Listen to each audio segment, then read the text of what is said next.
tema kita malam ini bagaimana bisa remisi dari autoimun gitu tanpa obat-obatan kimia. Insya Allah narasumber kita ini sangat di Jakarta Selatan. Teman-teman juga bisa kliniknya di Jakarta Selatan juga ya dok? Klinik saya di Plaza 5 Pondok Indah di Jakarta Selatan. Itu tuh teman-teman boleh buka akun Instagramnya dokter juga. Dokter juga menyediakan catering-catering sehat ya dok ya. Masya Allah gitu kan, Insya Allah bisa membantu teman-teman yang mungkin membutuhkan apa namanya olahan-olahan sehat, konsultasi juga, kemudian ada terapi-terapi juga bisa teman-teman datang ke kliniknya dokter, Insya Allah bisa dibantu. Akan ada 1001 cara untuk bisa remisi dari autoimun. Ya, betul. Ya, jadi teman-teman jangan sampai putus asa ketika didiagnosa autoimun, lupus gitu ya. Insya Allah ada apa namanya jalan-jalan keluarnya, Insya Allah yang bisa membuat kita bisa remisi gitu ya. Jadi jangan putus asa lah pokoknya ketika didiagnosa autoimun. Kadang-kadang juga kita sudah ada ya dok, sudah ada gejala autoimun walaupun belum terdiagnosa oleh dokter gitu ya. Jadi itu biasanya sudah ada gitu kan. Nanti baru triggernya seperti apa, jadi baru dia bisa didiagnosa, itu biasanya sudah ada gitu dari awal-awal. Oke, kita akan mulai. Mungkin bisa dokter apa gimana ya sharing juga karena dokter juga termasuk ada keluhan autoimun ya. Gimana itu dok? Boleh di-sharing? Dipersilakan dok. Oke, boleh mulai ya. Oke, terima Ya. kasih. Selamat malam semua. Assalamualaikum warahmatullahi wabarakatuh. Terima kasih saya sudah dihadirkan dan dikasih kesempatan untuk berbagi sih sebenarnya kalau buat saya ini ya. Untuk menceritakan apa dan bagaimana autoimun, sebenarnya kita butuh waktu yang mungkin lebih panjang lagi jika mau detail. Namun pada prinsipnya kita mesti tahu dulu sebenarnya autoimun itu apa. Itu dulu pertama. Bahwa tadi disebutkan bahwa seringnya orang itu sudah punya gejala tipis-tipis nih, sebenarnya itu udah punya dulu. Which is mungkin karena masih tipis-tipis, jadi sehingga dia tidak disadari bahwa itu something yang akan menjadi sesuatu lagi yang lebih besar gitu ya. Nah, secara juga autoimun itu namanya banyak. Jadi dia tuh representasi ke dalam diri kita itu banyak sekali. Ada ratusan nama yang bisa akhirnya bisa muncul menjadi suatu gejala. Jadi suatu keluhan lah. Itu dia banyak sekali namanya. Dari ringan, sedang, dan berat. Kebetulan yang populer itu adalah lupus. Dia levelnya paling tinggi ketika dia sudah menjadi satu bentuk yang disebut SLE, which is dia sistem.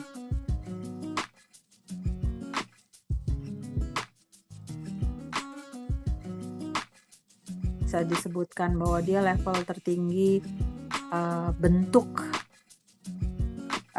dari suatu autoimun. Saya tidak menyebutkan bentuk keparahan, tidak, karena bisa jadi SLE juga terbagi lagi menjadi levelnya ringan, sedang, dan sampai yang berat. Dari namanya, kenapa dia kok tinggi banget levelnya? Karena dia sifatnya pertama sistemik. Jadi kalau kita bicara sistemik itu berarti sudah menyeluruh ke seluruh tubuh kita. Sistemik artinya aliran darah. Berarti kalau yang ada aliran darahnya, ya itulah sistemik. Jadi itu pasti kalau di tubuh kita kan itu kan ada ya. Pasti melewati ada darahnya ngalir. Kalau eritematosus itu artinya eritem, jadi dia ketika bicara sudah sistemik, dia alir ke seluruh tubuh kita, terutama dia ke organ, which is di organ tersebut telah mengalami satu inflamasi yang levelnya berat, cukup lumayan lah. Eritem itu kemerahan. Kemerahan itu suatu respon radang biasanya.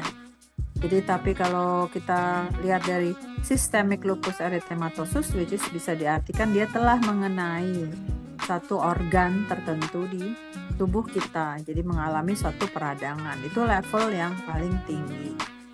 Level yang cemen tuh maksudnya yang enteng-enteng gitu tuh, itu ya mungkin ya OA kali, osteoartritis. Sjogren itu juga levelnya mungkin enteng gitu, kelihatannya agak enteng. Nah, semua yang barusan saya sebutlah ada 3 macam ini tercermin pada satu pemeriksaan which is pemeriksaan yang terhadap antigennya, yaitu pemeriksaan anaprofil. Muncullah di situ ya. Nah, itu cerita dulu tentang si autoimunnya. Jadi bisa menimbulkan berbagai macam keluhan dan gejala dari ringan, sedang, berat. Jika ditanya, sering juga ini ditanya di saya, apakah autoimun itu bisa sembuh? Pada dasarnya autoimun itu tetap. Kenapa? Karena jika bicara ada bahasa immunity kita tuh nggak pernah kosong. Dia harus ada, harus terisi. Nah, begitu dia menjadi auto itu adalah gambaran di mana imunitas bergerak nggak karuan. Bouncing ke sana kemari untuk merespon apa? Untuk merespon semua benda asing yang masuk ke dalam tubuh kita dengan berbagai level.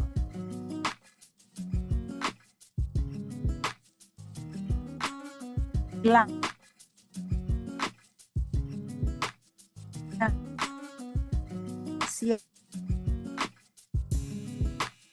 Itulah bahasa remisi, di mana respon autoimunnya tidak muncul menjadi sesuatu bentuk keluhan atau gejala, tenang-tenang aja dia kelihatan. Nah, jika mau sedikit langsung berbagi, ya alhamdulillah itu yang terjadi di saya. Kadang orang kalau melihat kita juga atau Mbak Sela mungkin yang sudah remisi juga gitu ya, kadang orang nggak pernah tahu kalau kita punya atau pernah mengalami autoimun. Kadang nggak tahu. Kalau nggak, misalnya manifest ya, ada waktu kita lagi flare up ya, kalau nggak dibilang juga orang nggak bakalan tahu. Atau kalau nggak ngelihat kita tepar banget, nggak bisa bangun, ya nggak tahu juga gitu. Remisi karena memang nggak muncul, dia pada saat itu tidak muncul apa-apa. Jika dibilang saya mengalami autoimun, saya mengalami itu 15 tahun yang lalu. Lupa juga, malah hampir antara 13 sampai 15 tahun lalu, hampir lupa malahan. Kapan itu malah terdiagnosa saya lupa. Tetapi diawali dengan radang sendi waktu itu. Jika Mbak-mbak di sini lihat tangan saya, ini adalah tangan hasil autoimun saya. Ini pertama kali terdiagnosa saya adanya di tangan. Ketika tangan saya udah mulai sakit, ngilu-ngilu, saya berpikir ini apa. Kemudian saya pikir ini rematik kali gitu. 15 tahun lalu ya, ilmunya belum nyampe juga waktu itu, belum pinter ya, sampai sekarang juga mungkin nggak pinter-pinter banget. Maksudnya jadi saya masih ini apa ya, oke, saya akhirnya periksa asam urat, oke, bagus. Saya pikir rheumatoid factor, saya periksa RF-nya bagus juga. Nggak ada apa-apa. 15 tahun lalu kita belum mengenal pemeriksaan vitamin D. Boro-boro, ya waktu itu belum. Tapi ketika ini terjadi, perjalanan saya memang sudah konsentrasi saya selalu pada food, jadi pada makanan. Jadi ketika itu terdiagnosa, saya pikir ini apa, belum apa-apa. Di perjalanannya setahun 2 tahun kemudian saya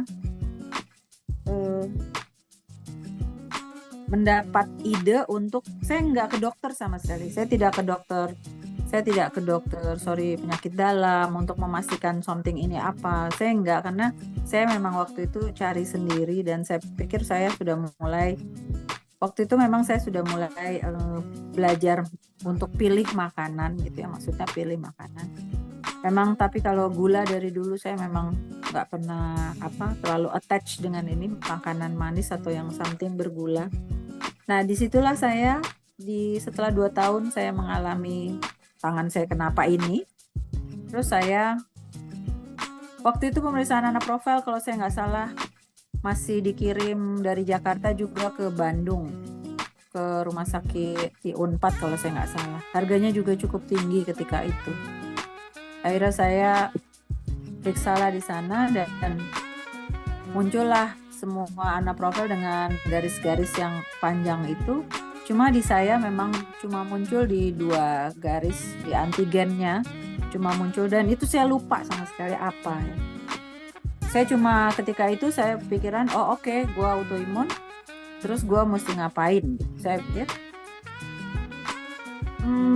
sekitar tahun 2013 kalau saya nggak salah. 2013 di situ saya bersamaan dengan itu saya kebetulan sedang menterapi anak saya yang ADHD.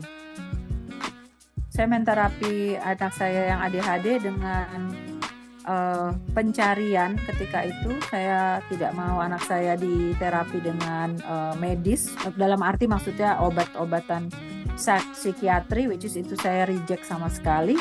Saya kemudian browsing, kemudian dengar YouTube, ada dokter di Inggris yang langsung masuk ke terapi nutrisi. Which is terapi nutrisinya bersama dengan itu saya harus mencari omega 3, saya harus mulai mencari probiotik. Waktu itu iHerb masih ada, sehingga saya tahun itu saya sudah mencari atau sudah pesan obat ke sana.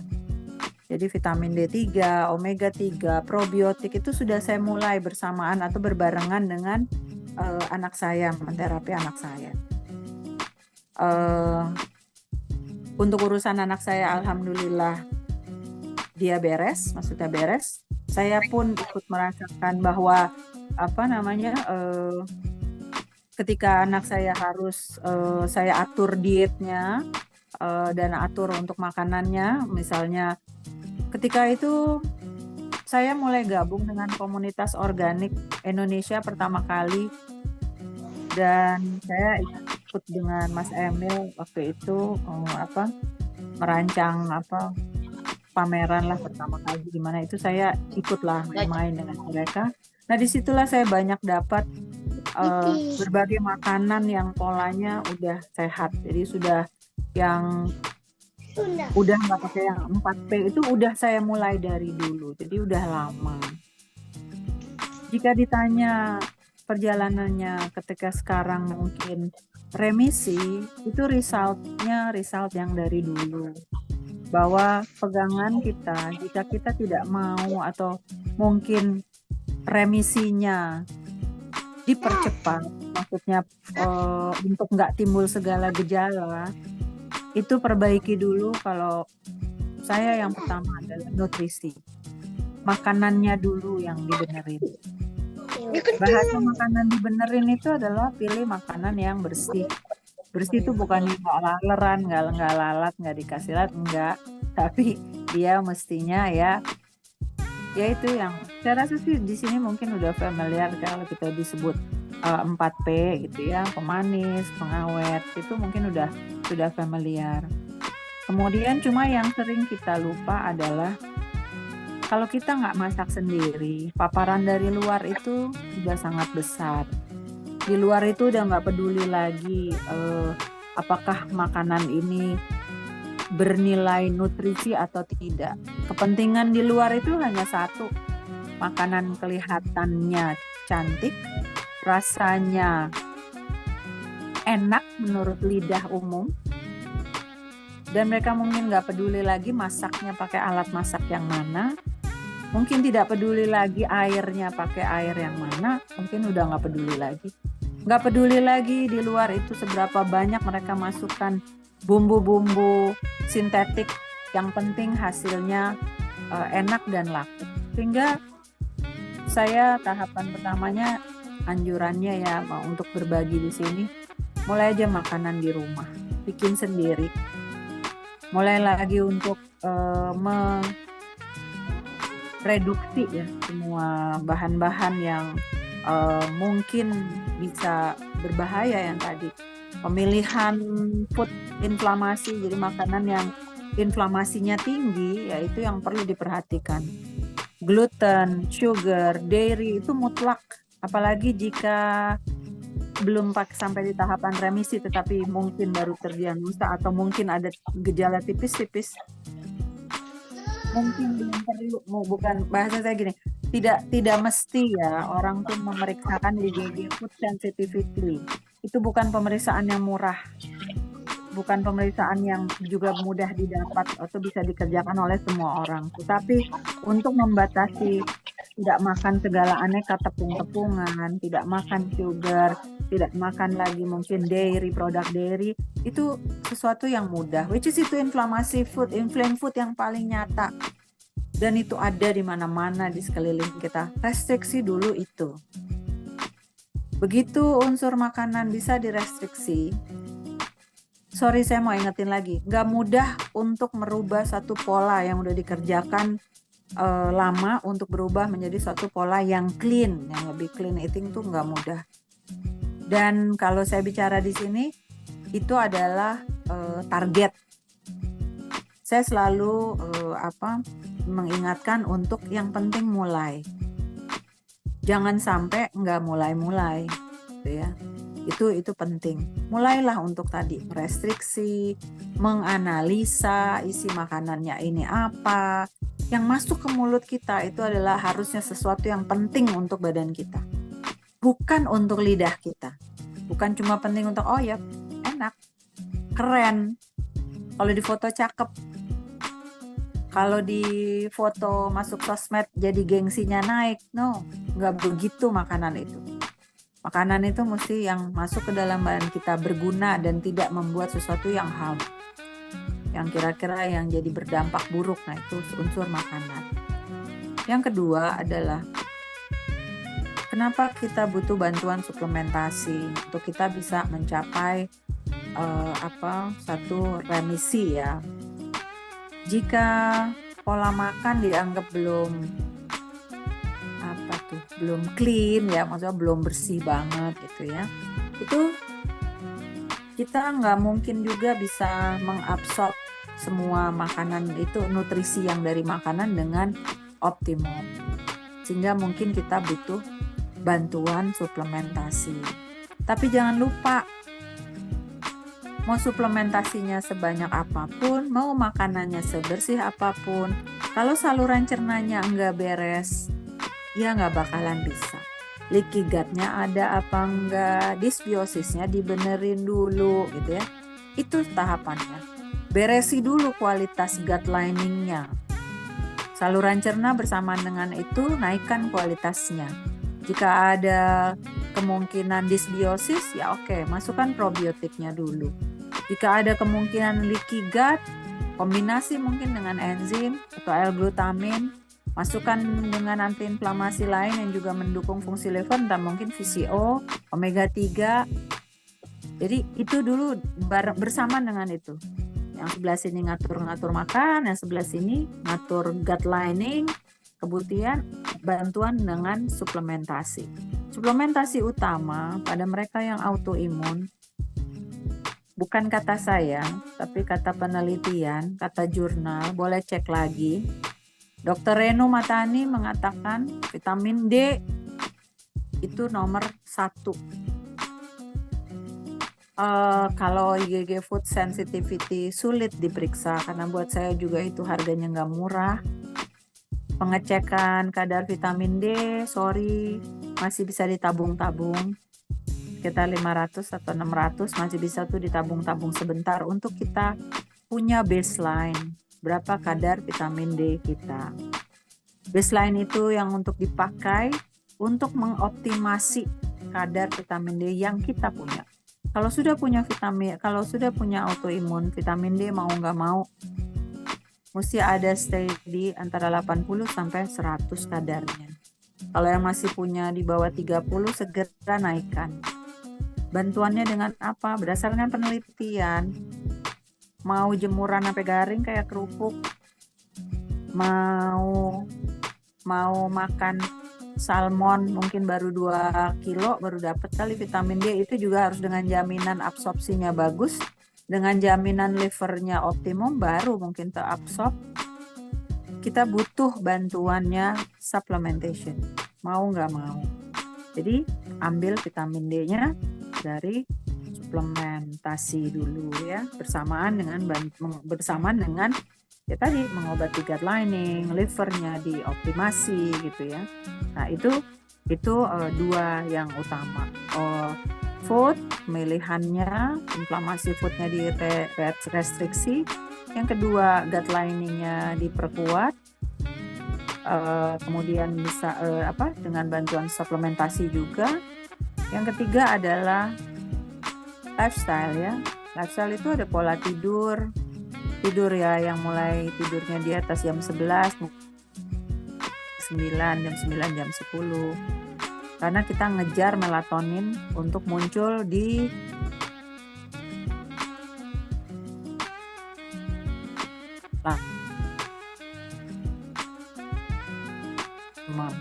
buat apa? Untuk dia merecovery semua jaringan yang rusak. Karena pasti kalau kita autoimun, apalagi belum remisi, inflamasinya masih terjadi di titik-titik, di banyak titik yang kena ke organnya. Kemudian dari pola tidur, lakukan pola relaksasi. Relaksasi itu bukan melulu cuma stretching, tapi bisa dengan exercise. Exercise dengan apa? Tujuannya membangun otot. Kalau yang kegemukan, ya turunkan. Kenapa? Kenapa kalau yang kegemukan dia mesti menurunkan berat badan? Karena begitu kegemukan, kandungan lemak yang berlebihan itu adalah inflamasi juga untuk tubuh kita. Lah orang badan kita ini udah ada inflamasi yang lain, dibebanin lagi juga sama yang lain, sama yang jenis lain, yang tambah bertumpuk tuh segala inflamasinya. Jadi mulai untuk menurunkan atau memanage berat badannya. Itu yang utama dulu Mbak Sela yang saya bisa bagi. Mungkin jika ada yang sudah mau nanya silahkan aja.